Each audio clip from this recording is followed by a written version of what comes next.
ఇంద్రకీలాద్రి అభివృద్ధి లక్ష్యంగా ముందుకెళ్తోంది ఏపీ ప్రభుత్వం. పెండింగ్ లో ఉన్న అభివృద్ధి పనులు, కేంద్రం నుంచి రాబట్టాల్సిన నిధులపై జరిగిన సమావేశంలో పలు కీలక నిర్ణయాలు తీసుకున్నారు.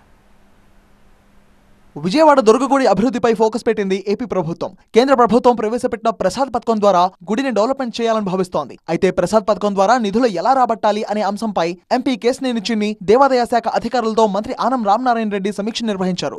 దుర్గగుడిలో సనాతన ధర్మాన్ని పాటించడంతో పాటు ఆగమ శాస్త్రాలు, వైదిక ఆచారాల ఆధారంగా మాస్టర్ ప్లాన్ లోని అంశాలపై ప్రధానంగా చర్చించారు. ప్రసాద్ పథకం రూల్స్ మారుతున్నాయని, అందుకు తగ్గట్టుగా ప్రణాళికలు, ప్రతిపాదనలు తయారు చేయాలని అధికారులకు మంత్రి ఆనం రామనారాయణ రెడ్డి సూచించారు. దేవాదాయ, పర్యాటక శాఖ అధికారుల సమన్వయంతో పనిచేసి తగు ప్రణాళికలు రూపొందించాలని, అప్పుడే కేంద్రం నుంచి నిధులు విడుదలయ్యే ఛాన్స్ ఉందన్నారు ఎంపీ కేశినేని చిన్ని. గత పాలకులు ఆలయంలో సంప్రదాయాలు పాటించలేదని, తమ ప్రభుత్వంలో ఖచ్చితంగా అనుసరిస్తారని చెప్పారు.